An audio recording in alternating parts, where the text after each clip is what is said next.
Hey y'all, welcome back for more Sims 4. If you're new to the Raven family, my name is Simmermisty. Today we are joining the Hartford series. So without further ado, let's get to it.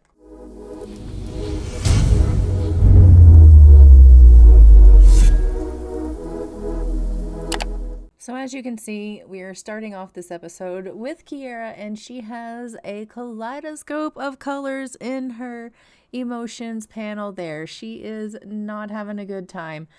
I am not exactly sure what her deal is. Overall, though, it looks like her top feelings are of confidence, and so that's pretty good. But I do know that she is having a lot of pain. So she did have the baby early, and for the record, we still don't have a name for this baby. People, we need a name for this baby. I believe right now the baby's name is Baby Hartford. So in the comments below, please give me a name for said baby, because right now we're naming Baby Hartford. So when the baby ages up to a toddler, I am going to need to give baby a name, because otherwise baby is going to be known as, well, baby. So, but she had a cesarean, and so she is going through a lot of pain. And there's only so much that she can do to eradicate that. So currently right now, we're just going to queue up for her to make some edibles, in hopes that that's going to help her with that pain, because, yeah, that is not a pain that anyone wants to go through, speaking from experience. So we're going to try to help her out here. But aside from the fact that she's going through that pain, I think overall she's in a pretty decent mood. She does also have to go to work soon. And I am going to be having Jules stay home with the babies, because we want him to let her kind of get back to some kind of semblance. I mean, if you think about it, he also became a parent really, really quickly. But so did she. And yet I think it was significantly harder on her. She lost a dad, then she lost a sister. I mean, mind you, it was by her own hands. We know this. But she got a nephew and found out she was carrying a child. And carrying a child and yet finding out you're going to be a dad are two completely different things. Like, finding out you're a dad is one thing, but actually having to, like, grow that human being, and then being sliced open for you to look, it's different. Okay, so she's gonna go back to work and have some kind of semblance of normal. We're gonna have dad stay home and take care of the babies, and just let her have a day, right? Like a day as an adult, and not just a mom. So she's just making herself some special brownies here, and hopefully that will help with her pain. And then she'll be heading off to work soon thereafter. Obviously, she will be heading into a cycle soon as well. So she does have a bit of like a headache. She's got some stomach pain.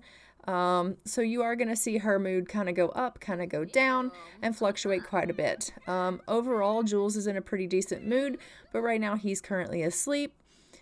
We have Blair, who is sleeping, and Baby Hartford is just up, but Baby Hartford is awake.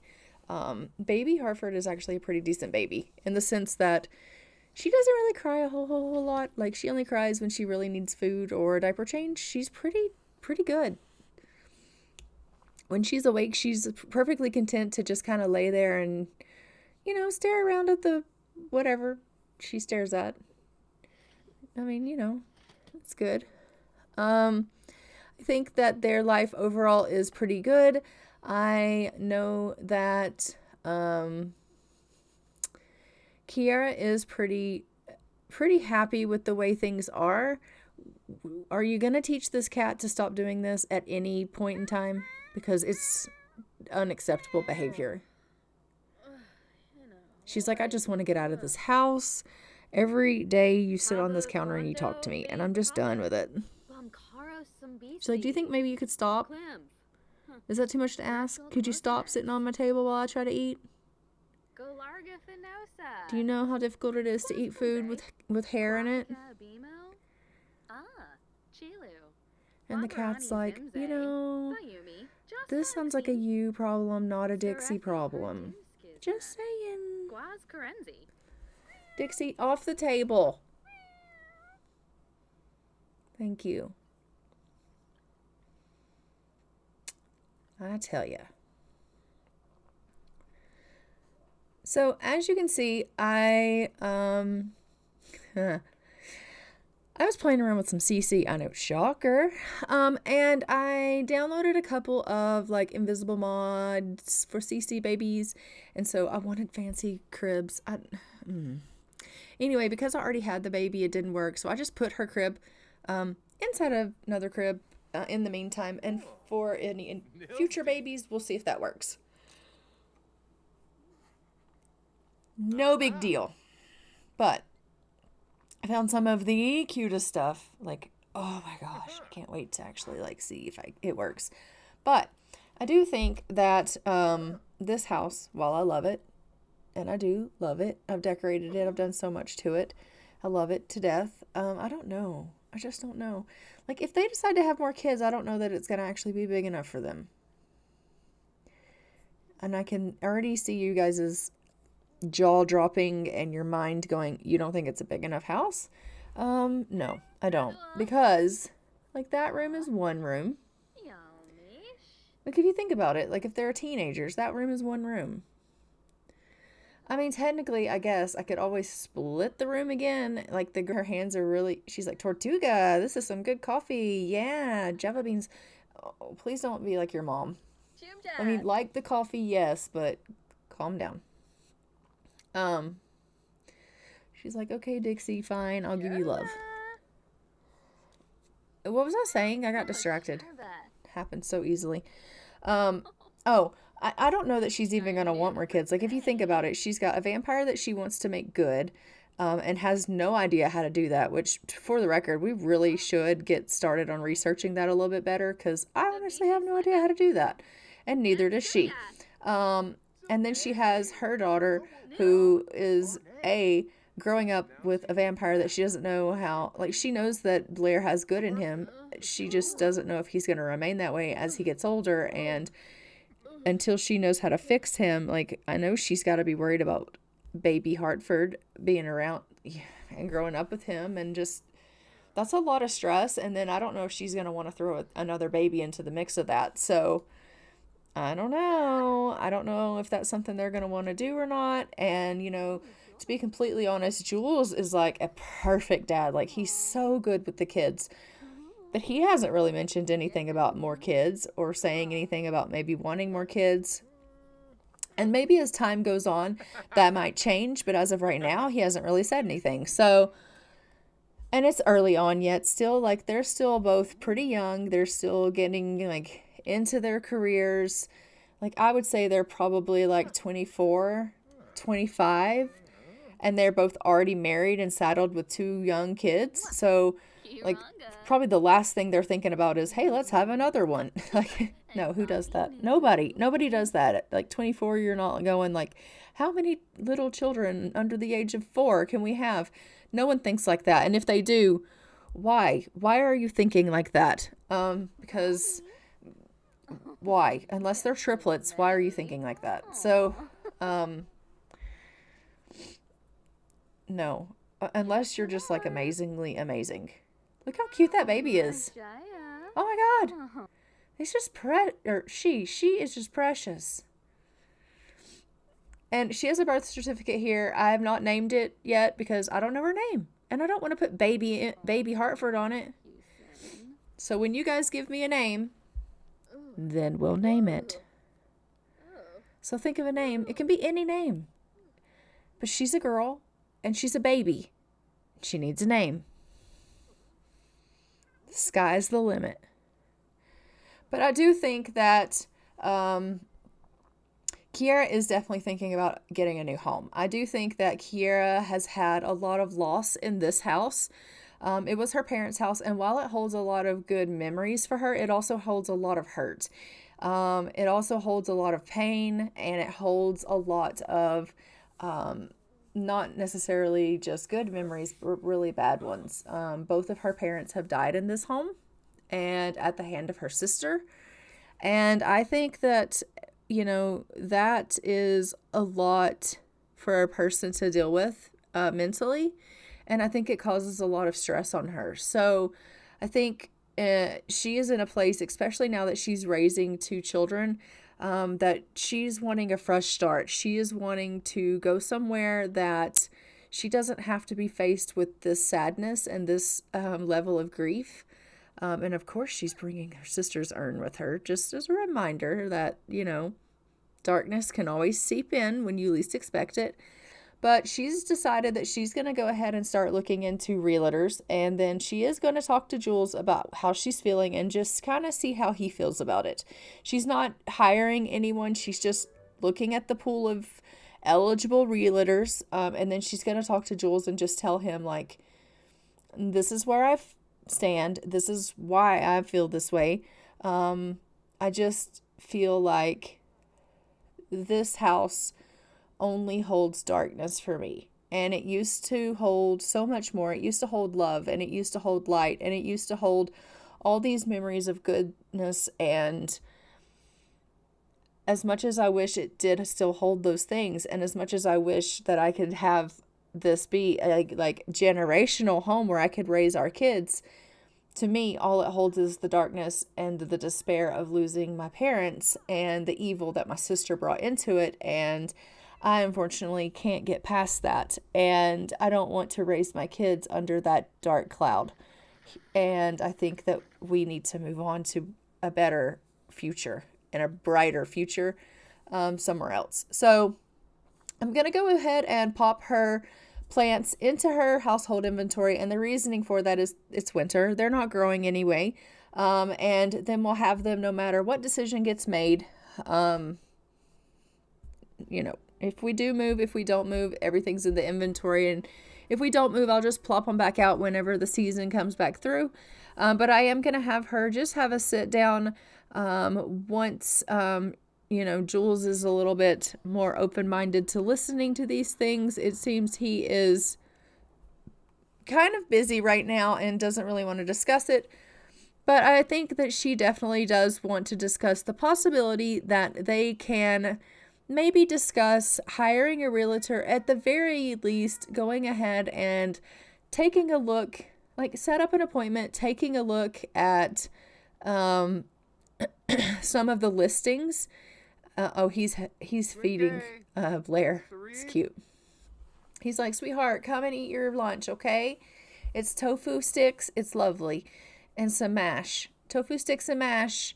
And this is a new CC high chair, but for whatever reason, he couldn't put them in it. So I'll have to look into that as well. I got several, but that one just doesn't seem to want to cooperate. So, anyway, he's going to come on down and he's going to chat with her while he has a little bit, of, I don't know, something to eat, drink, something. Anyway, eat. Yes, he's hungry. And she's just going to say, like, I've really, really been thinking about this a lot. And, oh, no, she's left to go to work. Okay, so he's on baby duty. Got it. So when she comes home from work, actually, is when she'll have that conversation with him. So she'll just tell him when she comes back, she'll tell him, like, I've been thinking about this all day, and this is kind of where I stand. So we'll have that discussion, and we will decide, or they will decide what they're going to do, if they're going to actually set up an appointment and take a look at the listings, or what they're going to do. But in the meantime, Dad's on duty, and he has already been up, very busy, feeding the cat. Well, he didn't feed the cat. He emptied the cat's green bowl. You do know you're going to have to fill it, right? Look, Dixie's like, you have to feed me some of that tofu because Dad forgot to fill my bowl too. He's like, hold on, I'll throw you some. Watch this. Hold on, I can't do it. Dad was watching. I'll get in trouble. So, as you can see, Blair is teething, and he is in a worse kind of way. So, he is in a lot of pain from his teething, and so Jules keeps giving him some teething tablets, which does seem to help with the pain for a little while, but he is in an extremely foul mood because of it. Like, his poor little baby vampire teeth coming through are really causing him lots and lots of pain. Okay, Jules, can you clean that sink up after you feed the cat? Okay, he's going to do that first. Great. All right. So I am actually just trying to get Blair to do anything and everything to distract his brain from the pain that he's feeling, because he is definitely feeling quite a significant amount of pain. And Jules is really just tending to the children and the house and trying to get things tidied up. And I think he has a new appreciation for Kiera a little bit, in the sense like how she keeps a tight ship running. He's like, okay, she keeps it clean. She keeps them fed. She keeps, like, do you know what I mean? Like, wow, mad respect. And we love that for him, that he can be like, okay, she is a queen in her own right. Walking away. Fine, I'm going to jack this place up. You talk to me and then you walk away, and you know what that means? That means I'm going to get stuff all over the floor. A little bit of powder, a little bit of chocolate syrup, and watch this, Dad. Watch it. Ha. Ha. What do you think about that? That's right. This is what we call art. I learned this at daycare. And so Jules is going to come upstairs and he's going to be like, are you really serious right now? All right, that's it. That's it, Blair. Enough is enough. It's time for a bath with you, sir. You've got chocolate and flour everywhere, and you're covered from head to toe. It is time for you, sir, to have a bath. Come on. Off to the tub we go. And he's like, I don't want a bath. I want you to leave me alone. He's like, no, don't touch me. I don't want a bath. He's like, sir, I didn't ask if you wanted one. I said you're getting one. And he's like, no. He's like, no, you're getting one. You're not going to talk to me like that. Come on, right now. We're going to the bathtub. But Dad, I don't want one. But you're going. Right now. We're going. Okay, Dad. Right, so off to the bath they go. And in we go. And once he gets in the bathtub, of course, as all toddlers are, they have a blast. And they love it. And they giggle. And they splash. And they play in the bubbles. And they cover their parents. And they just have a good old giddy-do. But no. Heading up to the bath part, they just pitch a ever-loving fit. And then you got baby Hartford. Look how precious she is. Just laying there, being good. Not crying. Not calling. Okay. Okay, Dixie. Okay. All right. Now let's hug it out for us having some bad behavior earlier. It's like, Daddy understands when you don't feel good that you act out. But we don't act out like that. There are healthy ways to show anger. And he's like, okay, Dad, I'm sorry. I was just so mad and my teeth hurt. And I know they do. And Dad's been giving you stuff for your teeth all day. But you don't yell at me. That's not how we talk to people that we love. And I love you. He's like, okay, Dad, I love you too. See how much better it is when we just talk about it? All right, big fella, let's go. Let's give loves. Big hug. All right. Now, down you go. So now Blair's like, well, all right, I've had a bath, and Dad and I have made up, so now I'm just going to play with some dolls. Baby's asleep. He's still enraged. His teeth are still really, really bothering him, but he's trying to do what his dad said and put his anger into things in a healthy way, which is good. We like to see it.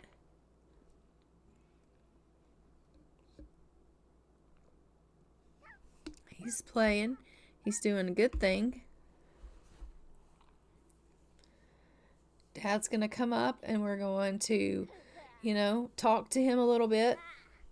See if we can maybe get him some more teething tablets. See if there's anything he might need. Maybe he might need something to eat.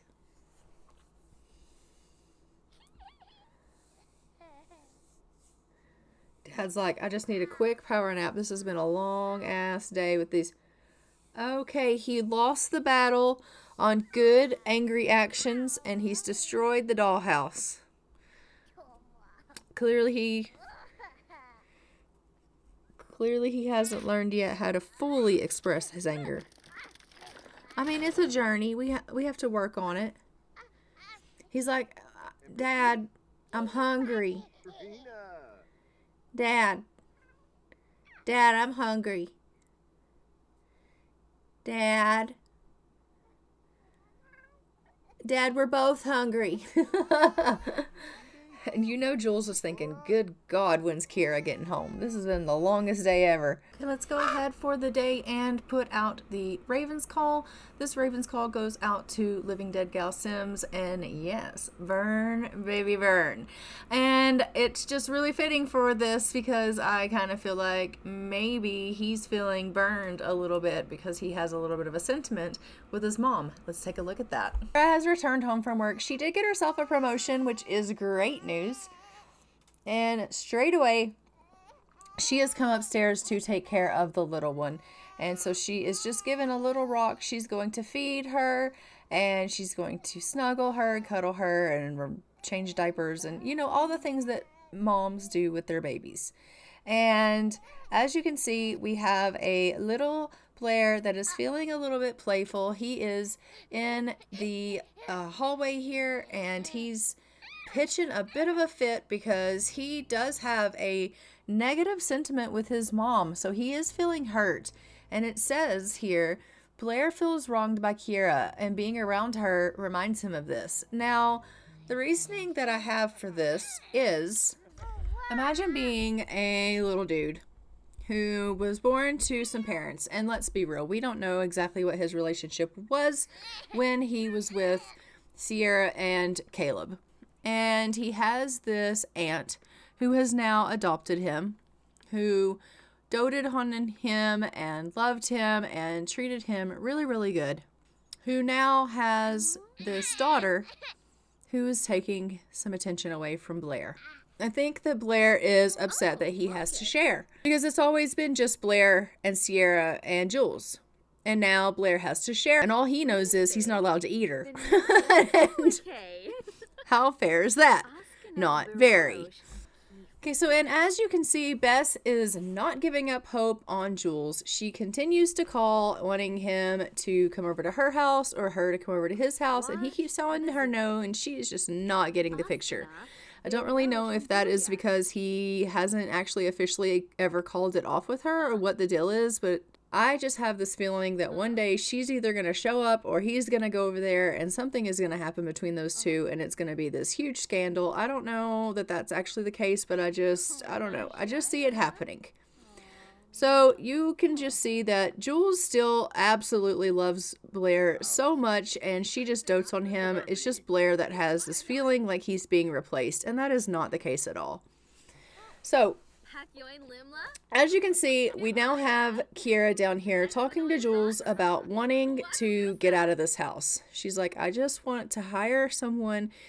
We can just set up an appointment, see how it goes, maybe take a look at some listings, see if there's anything on the market that maybe could fit our needs, that we maybe like. It's not something that has to be written in stone. Jules, it's not even like an absolutely yes, we're totally moving. It could just be like a maybe that's an idea we are just pondering. And he's like, is this something you really want? Yes, it is. Please try understanding, like, there's just so much that's happened in the past. I just feel like my whole life is exploding, and with all of the death and all of the destruction and all of the darkness that covers this house, the memories just, they're just not fun anymore, and I can't deal anymore. Can you just understand that? And he's like, I can, love, I can, and I understand where you're coming from. It's just, this is your family home. And she's like, I know that, and part of me is going to miss it, but the other part of me is going to be so glad to let it go. And he's like, okay, Kira, if this is what you want, then that's what I'm going to let you do, and I'll give you whatever I can. So she's so grateful to him that he loves her so much that he's willing to do whatever it takes to make her happy. So she is going to go ahead and make an appointment with a realtor, and we're going to start house hunting to try and at least find something that's going to fit their needs better, and she's not going to be bogged down with all of the pain that this house brings her. So that being said, in our next episode, we are going to be going, look at her, she's like, I have never been so happy being married to you. It just reminds me of our vows all over again. And he's like, honey, you are the most romantic person I've ever known in my life. All right, so yeah, in the next episode, we are definitely going to be making an appointment with a realtor and going over some listings to see if we can find anything that's going to meet our needs. And as you can see, Sierra is just going off to her gynecologist appointment for her 6 weeks check, just to make sure everything is okay after giving birth. And I will check back with you guys when she returns. All right, and she has returned back from her appointment, and she is like, okay, I just wanted to let you know everything looks good. Everything's great. The doctor was pleased with the progress. I've been given the all clear. I'm all healthy and got a good bill of health. And he said that he's really, really proud of the progress I've made, and all's well as it ends well. And he's like, oh, that's great. And she's like, I just want to thank you so much for being such a supportive husband and helping me so much with the kids.